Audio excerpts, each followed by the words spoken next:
quizás algo más. En esta parábola, cito el pasaje, Evangelio de Mateo, capítulo número 20, versos 1 al 16. Evangelio de Mateo, capítulo 20, versos 1 al 16.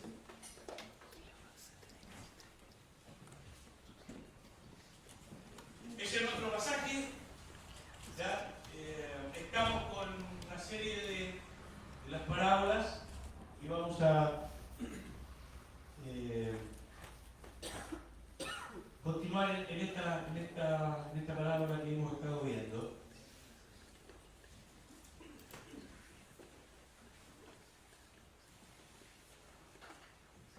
Capítulo 1 de Mateo 20, del verso 1 al 16. Perdón, capítulo 20, verso 1 al 16. Ahí estamos. ¿Ya? ¿Tenemos el pasaje? Mire, si usted tiene el pasaje en la Biblia, capítulo 20 de Mateo, verso 1 al 16, permítame contar un poquito de manera, haciendo una paráfrasis de la parábola.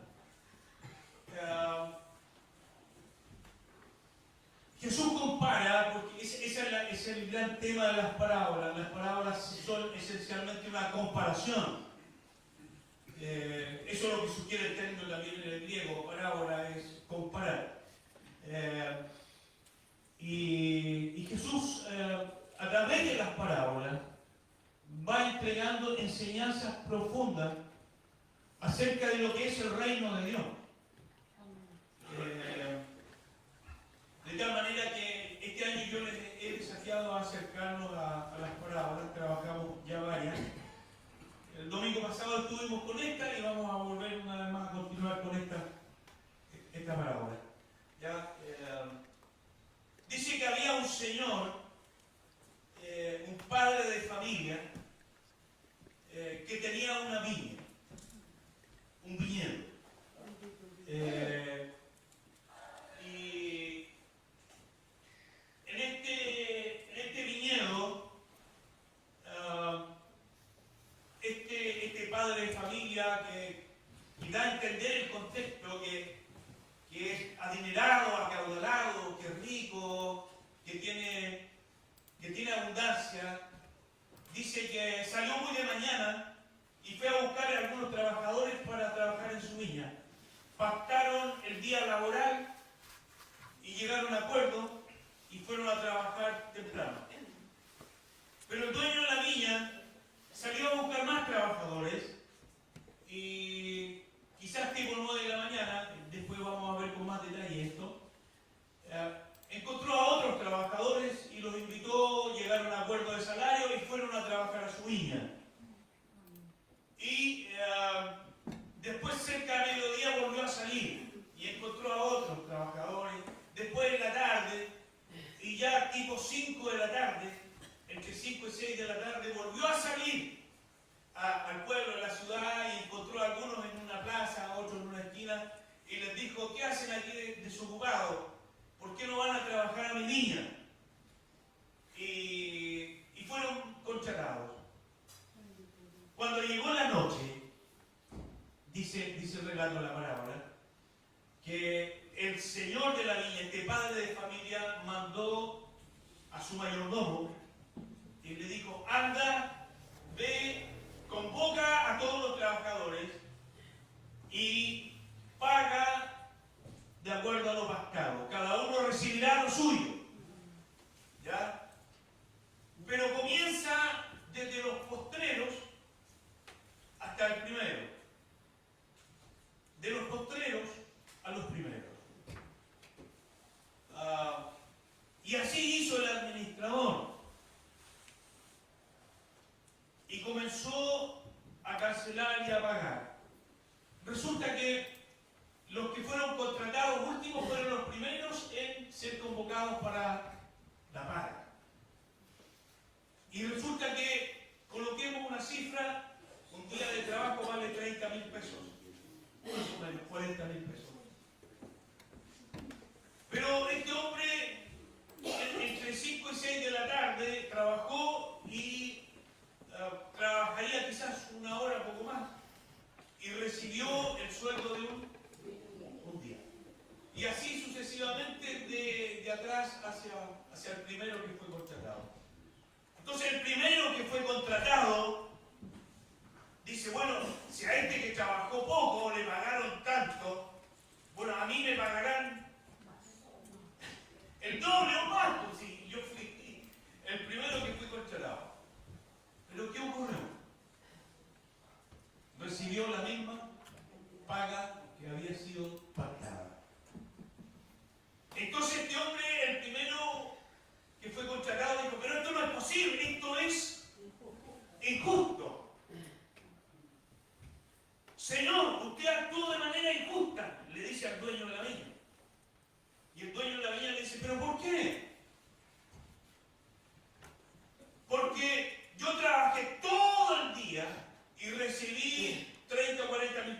¿cuánto lo gastamos?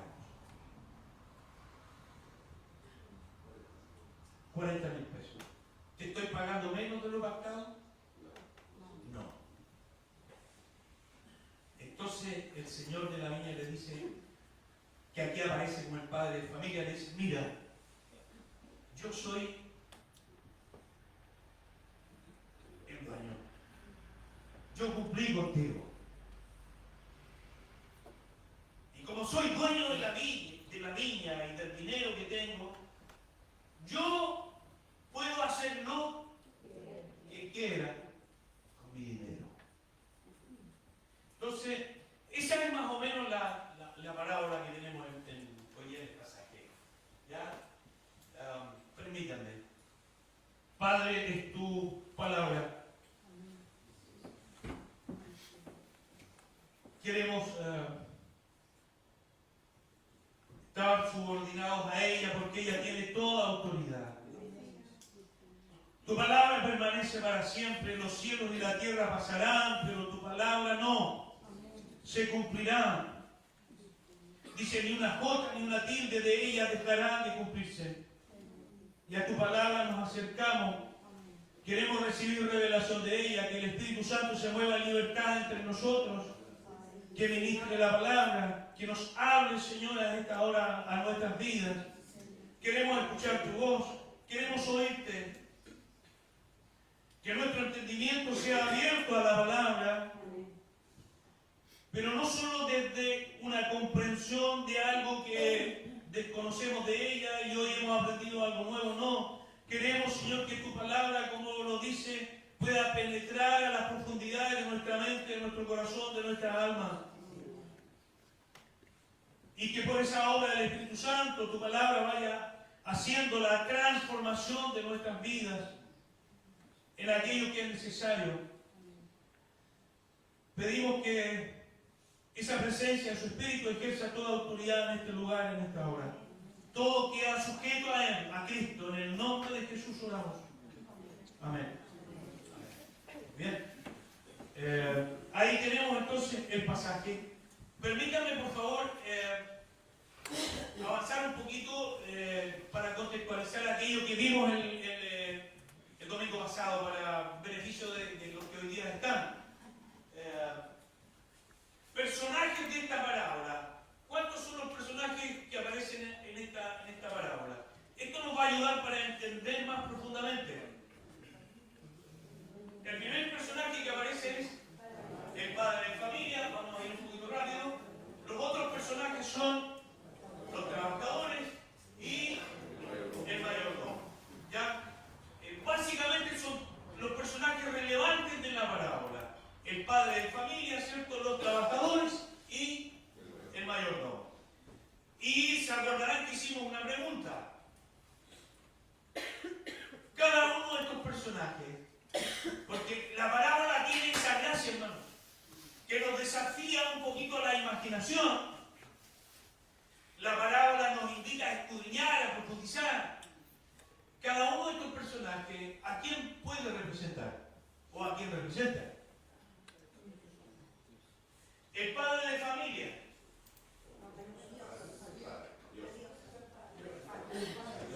¿Se acuerdan de Lucas 15, la parábola del hijo perdido? Decía, un padre tenía dos hijos. Esta es otra parábola y aquí dice Jesús, hay un padre de familia. Yo le decía, este dato es súper interesante. Porque cuando parte esta parábola, Jesús dice, hay un padre de familia.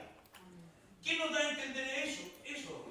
Que tiene una familia grande, donde la figura de este padre de familia en el contexto del Medio Oriente era el patriarca, ¿me entiende? Toda la familia giraba y estaba cobijada bajo esta figura. Es un padre de familia que tiene muchos hijos, ¿ya? Que tiene muchos nietos, bisnietos, ¿me entiendes? Esa es la idea acá. Entonces, el padre de familia, ¿a quién representa en esta parábola? A Dios. Los trabajadores, ¿quiénes son? ¿Quién pueden representar? A nosotros. ¿Y el mayordomo? Es interesante. interesante, porque el padre de familia le dice al mayordomo, anda tú y paga tú, arregla las cuentas tú. Interesante eso. Eso es interesante. Porque sabe, cuando uno va uniendo esta parábola con otras verdades de la Escritura, ¿sabe lo que dice la palabra? Que toda autoridad y todo el juicio de Dios el Padre le fue transferido al Hijo. Dice, el Padre a nadie juzga, sino el Hijo. A Cristo se le dio el poder, la potestad y la autoridad de juzgar. Las últimas palabras de Jesús, también registradas por Mateo, son estas. Toda autoridad, dice, toda potestad me es dada, el Padre se la dio. Toda autoridad me es dada, ¿dónde? En el cielo y en la tierra. Miren, hermanos, Pablo hace un poco esta descripción de la autoridad del Hijo, Filipenses. Dice que este Hijo, el Hijo de Dios, este Cristo, se humilló, asume una condición de siervo, sufre la muerte, hasta la muerte de cruz, la humillación, pero por el Padre ha sido exaltado. Se le dio todo poder y autoridad. Y dice, en el cielo y en la tierra. Y hermano, esto implica que la autoridad de Cristo es como lógica. Aún los ángeles están bajo su autoridad. Todo está bajo su autoridad. Y Pablo en esta carta a los Filipenses dice que llegará el día que toda lengua, frente a la autoridad de Cristo, a la figura de Cristo, a la persona de Cristo, tendrá que reconocer su autoridad. Y toda lengua confesará que Cristo es el Señor para la gloria de Dios el Padre. ¿Se da cuenta entonces que al ir conectando cada uno de estos personajes, algo tiene que decirnos? Entonces, teniendo claro un poquito los personajes, avanzamos rápido, todo ocurre en una viña.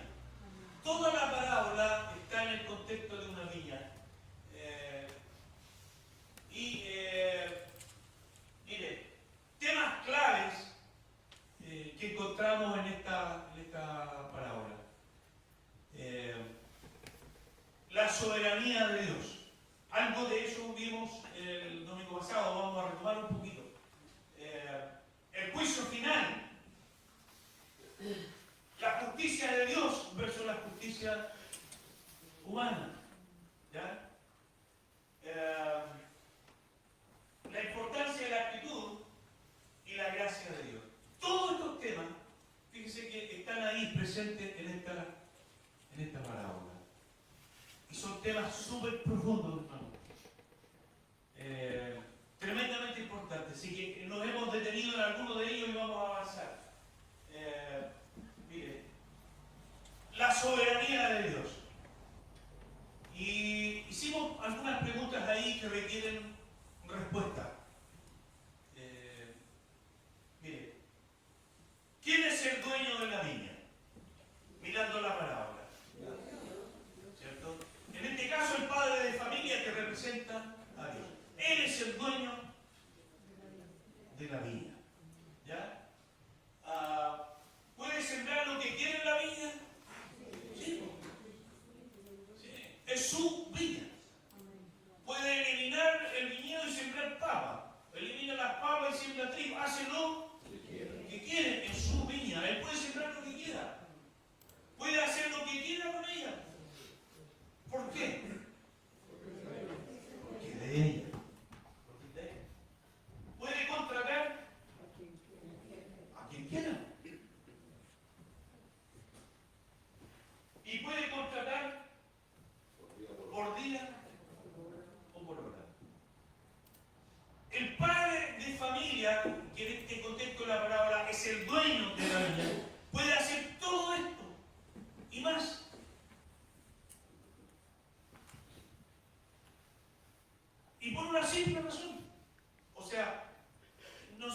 simple, pero la razón es porque Él es el dueño.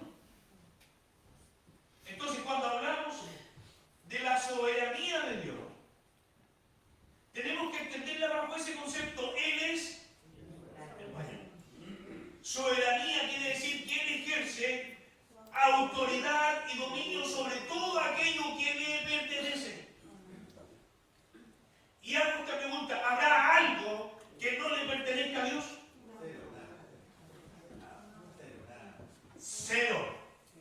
Nada. Todo es de Él. Todo ha sido creado por Él y para la gloria de Él y para Él. Todo le pertenece a Él. Todo.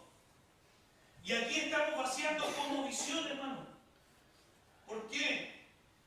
Porque en el diálogo con la gente que no ha conocido a Dios, que no le ha sido revelada la verdad, si usted le dice, mira, todo es de Dios, ¿cómo? El auto, la casa, no sé, mis zapatos, mi ropa, todas estas cosas son mías. Y ahí, mire, yo estoy vaciando cuestiones súper potentes que tienen que ver con la cosmovisión nuestra, la cosmovisión cristiana, y cómo a partir de esa cosmovisión tenemos que aprender a vivir nuestra fe. ¿Creemos en un Dios soberano? Entonces, si decimos amén, que creemos en un Dios soberano, tenemos que afirmar que todo le pertenece a Él. Todo es de Él. Todo le pertenece a Él.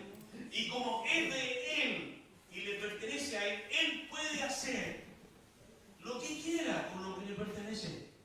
¿Me entiende? Y ahí comenzamos a tener tensiones y conflictos. Porque la cosmovisión de este mundo es distinta.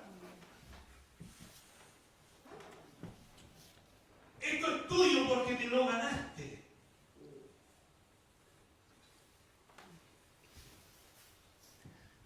Y si bien es cierto, hay algo de verdad y validez en eso.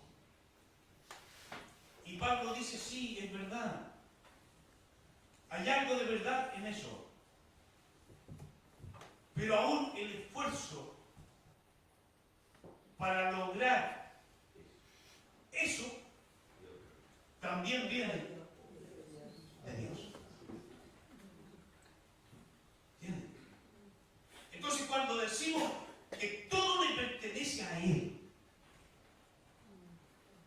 es de Él y Él tiene autoridad. Entonces, piense usted en su vida y todo aquello que rodea su vida.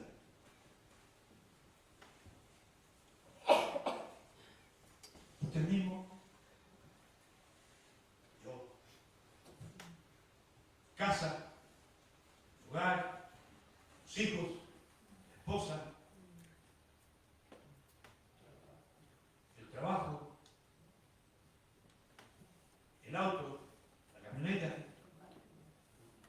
el título. ¿A quién le pertenece? ¿A quién le pertenece? A Él. Entonces, entrar a la soberanía de Dios como lo estamos abordando, es ir comprendiendo, hermanos, cuestiones que son propias de nuestra cosmovisión de fe. Todo es de Él y para la gloria de Él. Y es verdad, porque creo que, mire, la honestidad cuando yo estoy aquí es una cuestión que siempre he procurado desde que conocí a Cristo. Y quienes me conocen más profundamente,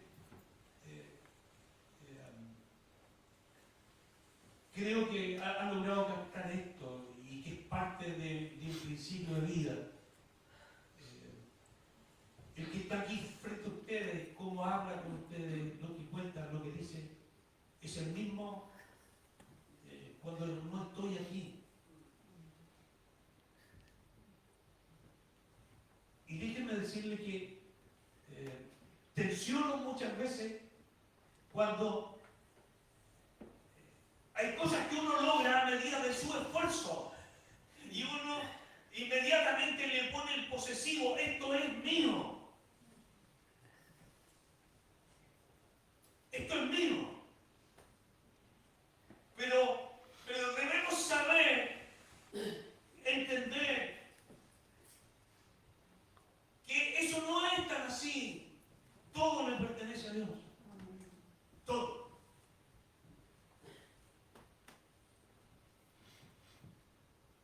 Todo. Y sabe cuando uno entiende un poco esto.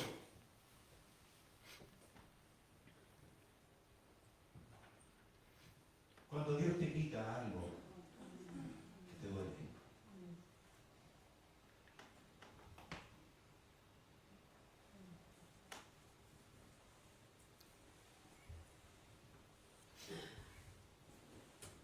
Había nacido la Camila, nuestra hija mayor, y quiero contar una experiencia personal.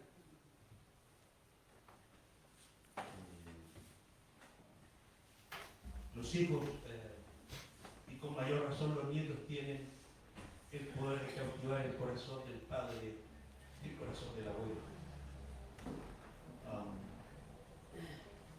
Y nos atrapan. Atrapan nuestra prioridad, nuestro afecto, nuestro cariño, nuestra atención, todo.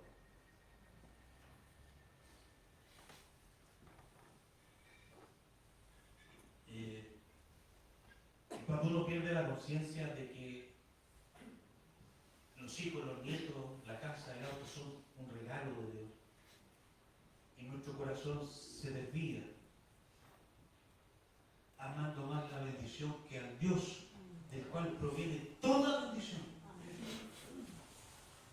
Entonces, Dios tiene que hacernos entender que Él es el dueño de todo.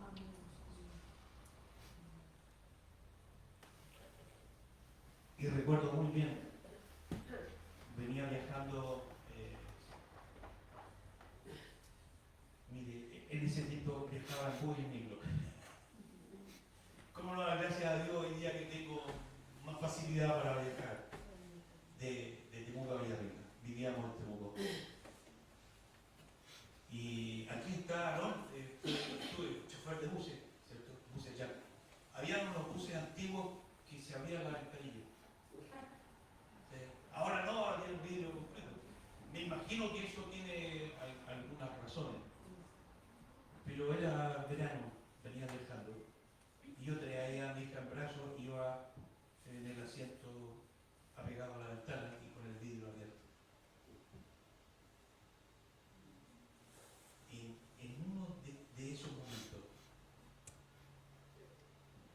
usted sabe cómo son igual los niños, y como uno a veces como papá joven no tiene tanta conciencia del peligro, estuvo a punto de caerse mientras el bus viajaba por la ventana. Entonces, en ese momento,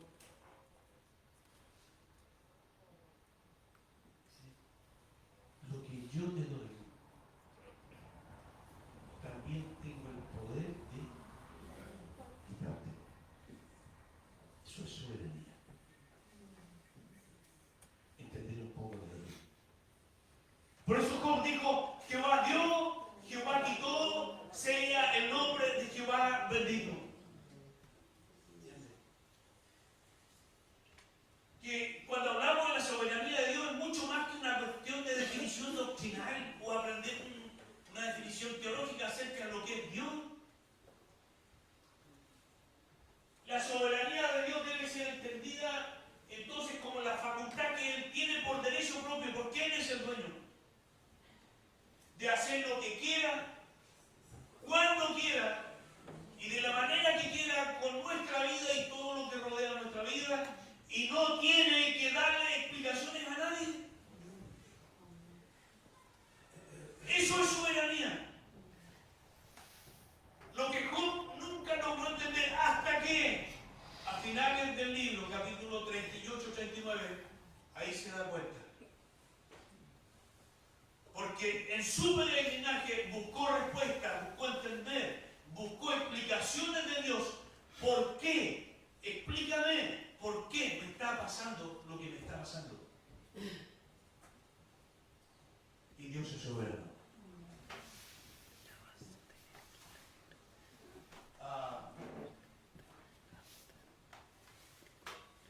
Y avanzo con este concepto que el domingo pasado no lo vimos. Cuando hablamos de la soberanía de Dios, debemos saber también que Él tiene todo bajo control.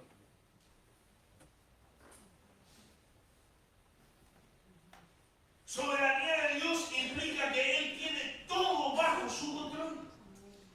Todo. Aunque lo que estemos viviendo en una situación de crisis, de problema, de dolor, pueda ser entendido como un caos, está bajo el control de Dios. Mire, todo lo que está ocurriendo a nivel global de los eventos que han sucedido, que están sucediendo en nuestro mundo, está bajo el control, porque Él es soberano. Todo, todo, todo. Nuestras crisis de vida, nuestros fracasos, nuestros golpes, nuestras heridas, nuestras lágrimas, nuestros dolores, tus alegrías, tus goces, todo está bajo su control. Control. Todo. ¿Y qué significa que todo esté bajo su control? Vamos a profundizar un poquito más en el concepto. Que todo esté bajo su control quiere decir que Él tiene el gobierno de todas las cosas, que Él supervisa todas las cosas, que Él se puede ausentar, que Él puede tener un rol activo o simplemente deja que los sucesos corran. Pero todo sigue estando bajo su control. Él es soberano.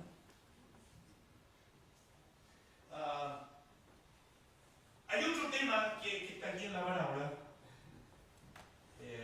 que es este. La verdad, mire, soy honesto, yo no había visto las implicancias de esto en la parábola. Pero está.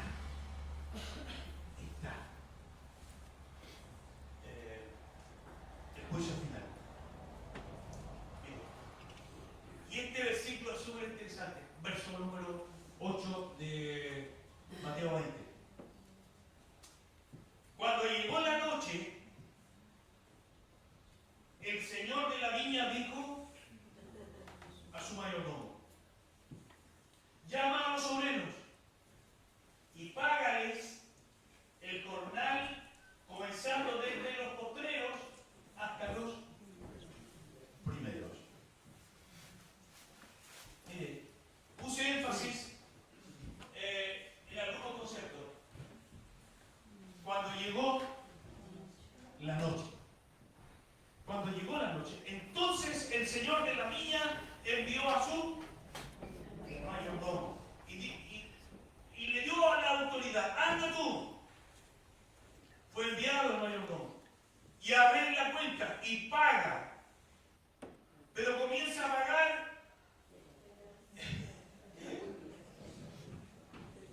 de los postreros a los primeros. Interesante. Y cuando uno relee este verso, qué tremendo. Qué tremendo. Y mire, para poder entender más la idea del juicio final en la parábola, está aquí centrado en este verso, verso número 8. ¿Ya? Pero hay cuestiones que nos van a ayudar para entender más profundamente este tema del juicio final. Mire, hay que entender que esta parábola fue dicha hace más de 2000 años atrás,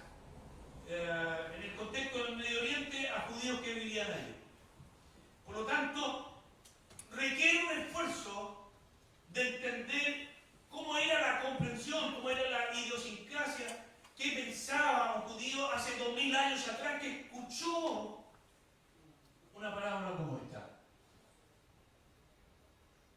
¿Entiendes? Nosotros leemos hoy día con todo el trasfondo que nos rodea, incluso con el peso cultural occidental que tenemos. Pero esta parábola fue dicha hace más de 2000 años atrás. ¿Cómo la entendieron los que la escucharon? Ese es nuestro desafío. ¿Ya? Mire, hay otra cuestión que nos va a ayudar, es esta: saber cómo funcionaba el sistema horario en los tiempos de Jesús. ¿Cómo funcionaba el sistema horario? ¿Cómo era la hora? Es muy distinto al reloj que hoy día tenemos. Y conocer el uso de los simbolismos. Estas tres cuestiones nos van a ayudar para comprender más este tema. ¿Ya? Darío, ¿por qué no me ayudas un poquito? ¿Ya? Ven. Camilo, estás ahí también.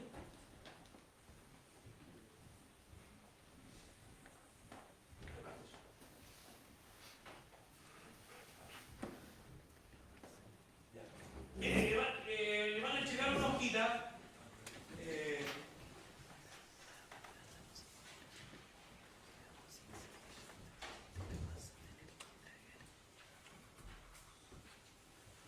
Ese es nuestro texto central de hoy día.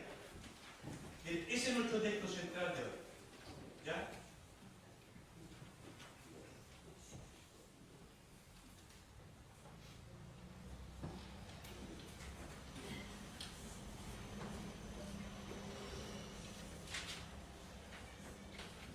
No sé si alcanzará para todo ahí por último, si lo alcanzan, comparten la hojita. Muy bien, gracias. Estuvo. Ya, vamos a ver. Parece que andamos bien. Mire, estamos haciendo una pequeña pausa. Estoy entregando una hojita de apoyo a lo que estamos viendo. Guárdenla. ¿Por qué es importante? Porque cada vez que usted lea referencias horarias, esto nos va a ayudar para entender mejor, ya sea una parábola como la que estamos viendo, o relatos, por ejemplo, como Mateo o Lucas, cuando narran la muerte de Jesús. Ahí hacen referencia al sistema horario que lo regía en su época. ¿Entiendes?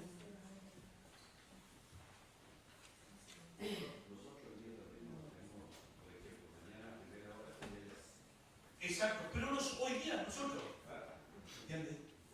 Entonces, conocer un poquito cómo funcionaba el sistema horario, genial. La mayoría tiene su hojita.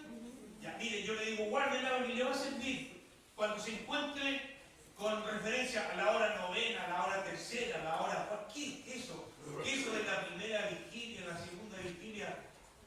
Entonces, por lo menos nos va a ayudar a comprender mejor aquello que estamos leyendo. Ese es el desafío. Muy bien, avancemos entonces. Este es nuestro texto central de hoy día. Miren, lo vuelvo a leer. Cuando llegó la noche, el señor de la viña dijo a su mayordomo: llama a los obreros y págales el jornal, comenzando desde los postreros hasta los primeros. Ese es nuestro texto. ¿Ya? Cuando llegó la noche. Interesante. ¿Ya? Muy bien. Vamos esa es la hojita que ustedes tienen. Miren. Para nosotros, ¿cuánto dura un día? ¿Cuál es nuestra concepción de cuánto dura un día? 24 horas. Muy bien. Súper. Ahora, en la cultura judía, en los tiempos de Jesús, un día no es precisamente de 24 horas, sino de 12. De 12. Para usted, ¿cuándo comienza un día? Cuando amanece. Bueno, para la cultura judía, en la época, en los tiempos de Jesús, un día comienza con el atardecer. ¿Me entiendes? Con la puesta del sol. Ahí comienza el día, con la puesta del sol.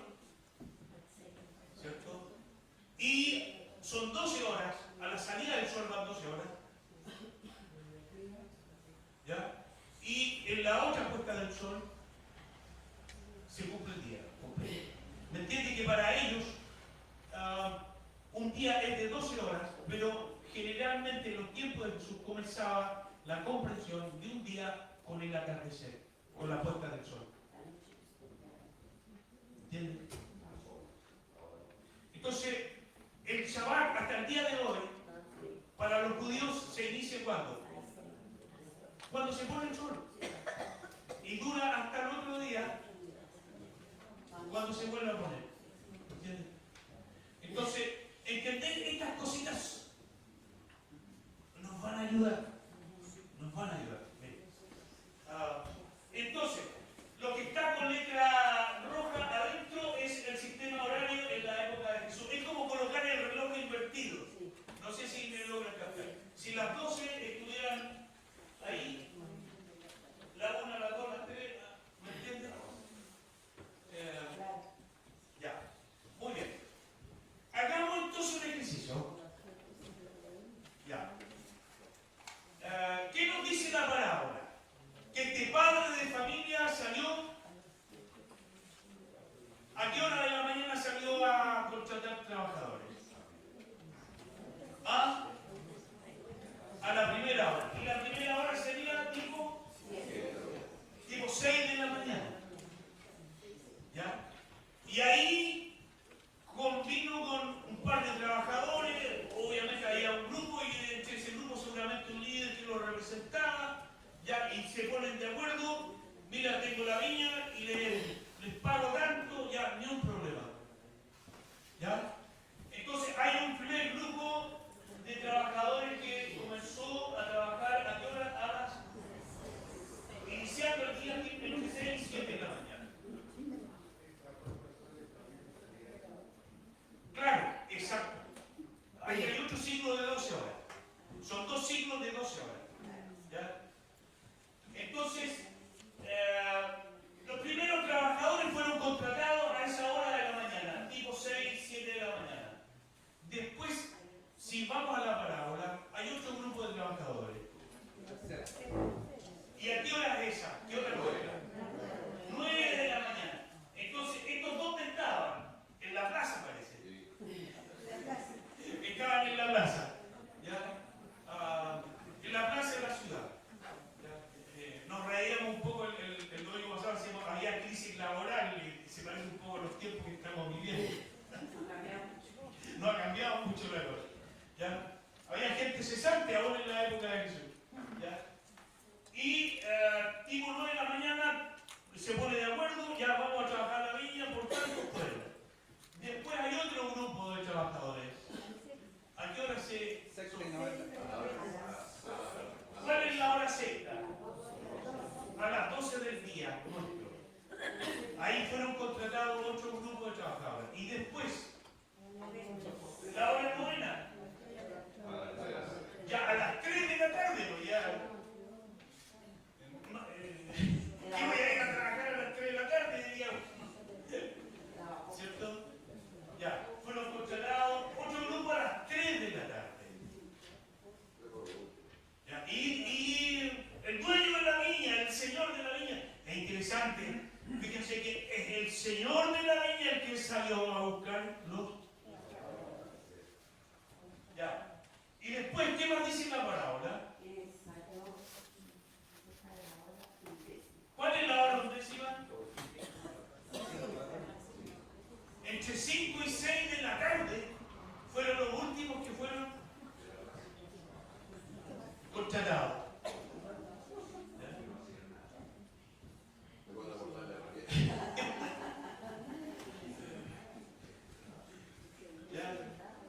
Imagínense, mire, esto es súper importante lo que estamos haciendo. ¿No? A mí me interesa que usted pueda incorporar un poco las diferencialidades, cosas que cuando usted lea el texto bíblico, cuando lea la parábola, cuando lea los evangelios, ¡pum! ¿Me entiende? Ahora, ¿por qué me detuve en esto? Porque sabe usted que gran parte de la parábola tiene que ver con esto. Fíjese cómo se inicia la parábola, cómo termina, pero el centro de la parábola tiene que ver con esto, con la salida del dueño tanta gente, después pasa otro horario, pasa y va mucha gente. Gran parte del relato de la parábola está centrado en esto. Entonces, cuando usted lea la Biblia y encuentre un pasaje como este o una parábola donde gran parte está centrado a un tema, porque Jesús pudo haber dicho, mire, el padre de la viña se había contra la gente y listo. No, fíjense que a las 6, ahí tenemos, a la hora primera, 6, 7 de la mañana, los primeros contratados. Después a las 9 de la mañana, en la hora tercera, los otros que fueron contratados. Y después a la hora sexta, a mediodía, los otros que fueron contratados. A la hora novena, a las 3 de la tarde, que fueron contratados. Y después llegó la hora 10ª, 5 de la tarde. Y finalmente, como hemos dicho, a la hora 10ª, 5 o 6 de la tarde fueron los últimos que fueron contratados. Se estaba terminando el día.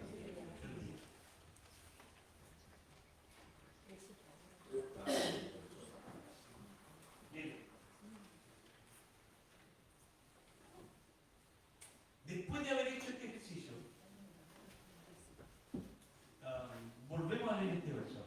Cuando llegó la noche, el señor de la viña dijo a su mayordomo: llama a los obreros y págales el jornal, comenzando desde los postreros hasta los primeros.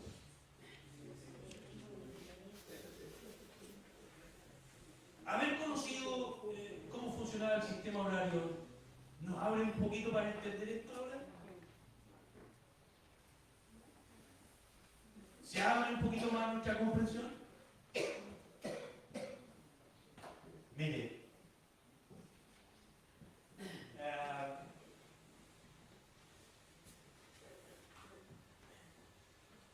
esta parábola es interesante porque le dedica gran tiempo a esto, a todo lo que ocurre durante el día. Y sabe usted que un día tiene que ver con simbolismo. La noche tiene que ver con simbolismo. El trabajo tiene que ver con simbolismo. ¿En qué se ocupa gran parte de la vida del ser humano?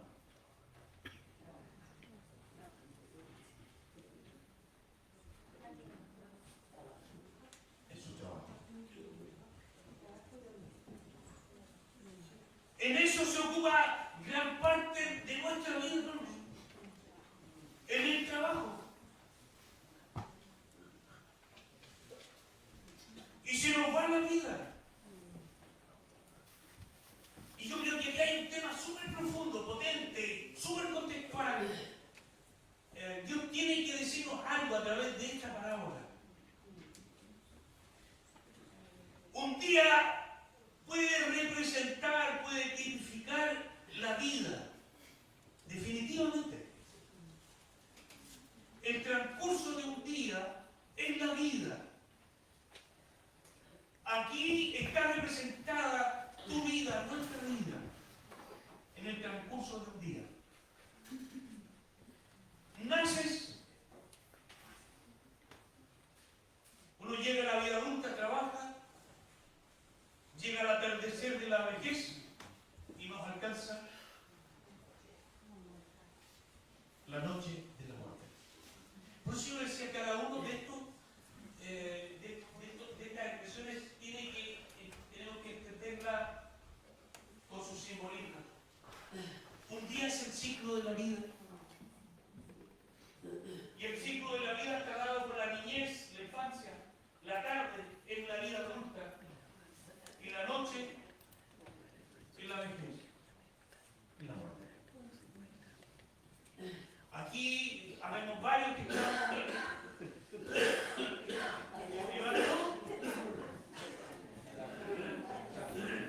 ¿Dónde estamos?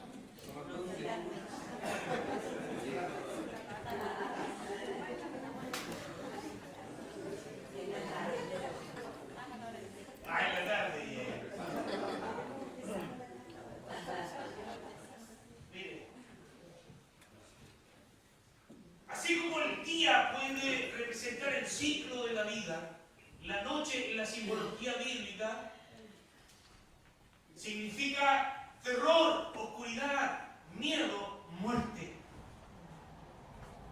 La palabra dice que Dios es luz y en Él no hay ningún tipo de tiniebla. ¿Entiendes? Él es la vida misma, es la plenitud de la vida. Y la noche representa el fin de la existencia humana. Se acabó el ciclo de la vida. Y gran parte de esta vida que hemos vivido la centramos en lo que Jesús describe en esta parábola. Ocupados en trabajar, en trabajar, en trabajar, en trabajar, en trabajar. Que no está mal, pero finalmente se nos va la vida. Y es interesante porque dice la parábola que este padre de familia le dio toda la autoridad al mayordomo. Y el mayordomo convocó a los trabajadores y cada uno de estos trabajadores recibió su paga. Y era la misma para todos.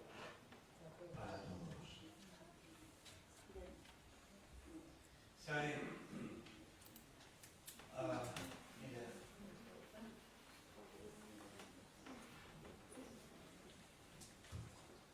Llegará el día en que cada uno de nosotros recibirá su paga. Hebreos capítulo 9, verso 27 dice, de la manera que está establecido, Dios lo estableció. De la manera que está establecido para los hombres. Que cerrando el ciclo de la vida, mueran una sola vez y después de esto,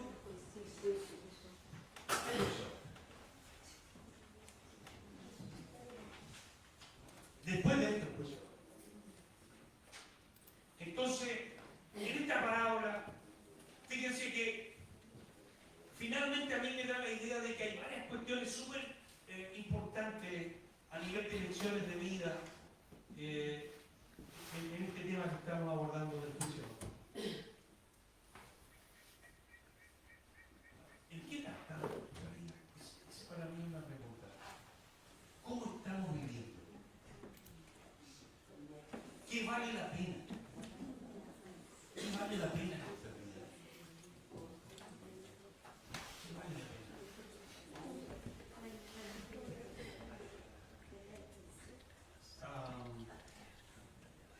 Mire, Dios es soberano, decíamos delante.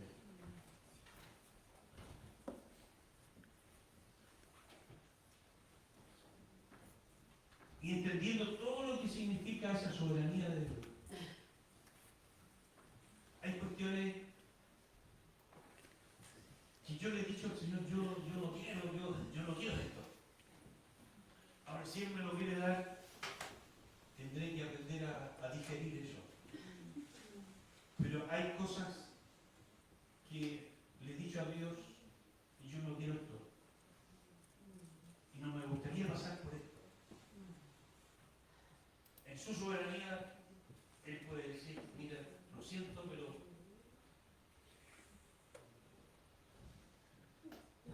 como dijo Jesús, hágase la voluntad. Pero hay cosas que no me gustaría pasar. Pero hay otras que digo, sí, aquí puedo hacer algo. Y esta es la maravilla de la responsabilidad personal.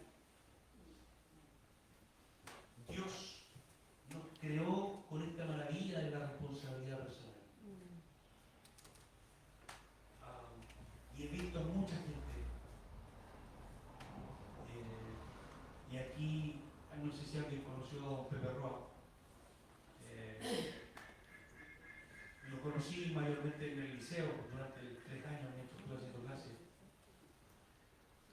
Toda su vida trabajando y esperando con anhelo el bono de incentivo al retiro para salir por un peso.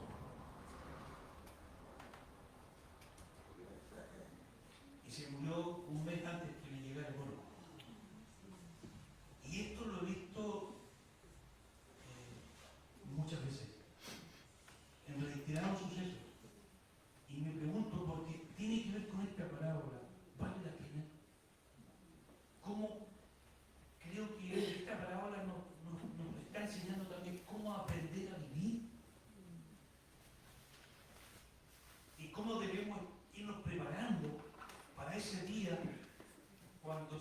llamado a rendir cuentas y recibamos nuestra paga.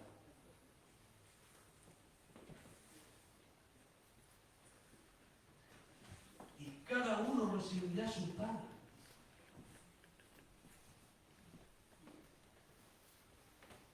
Está establecido para nosotros que mueran una sola vez y después de esto, el juicio. Y hay cosas, yo les decía, que no me gustaría vivirlas. Otras me empeño en no vivir de esa manera. O de una determinada manera.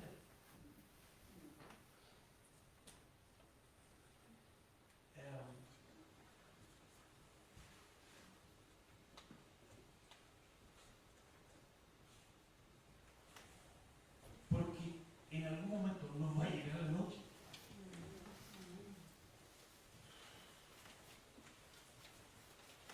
Y vamos a tener que rendir cuenta de nuestra vida ante el Señor. Y déjame decirte a modo ya más personal, hay cosas que valen la pena vivirlas y otras no. Definitivamente. Saber vivir, como dice Pablo a los filipenses, sé vivir en todo y por todo lo que el Señor nos permitirá terminar bien la carrera.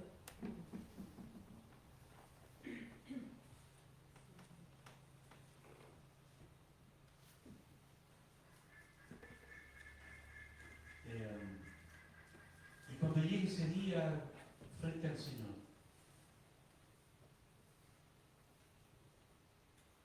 escuchar de él, buen siervo fiel, sobre poco fuiste fiel, sobre mucho te pondré, entra en el gozo de tu Señor.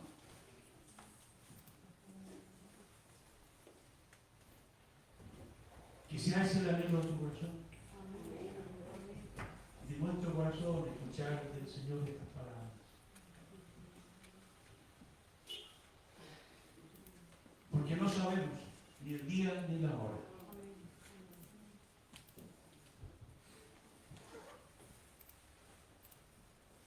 Y estamos más cerca de la noche a puro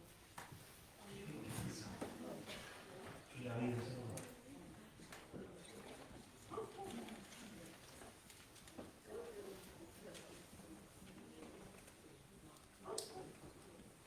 Me identifico con aquellos convocados a la hora 11ª que trabajaron muy poco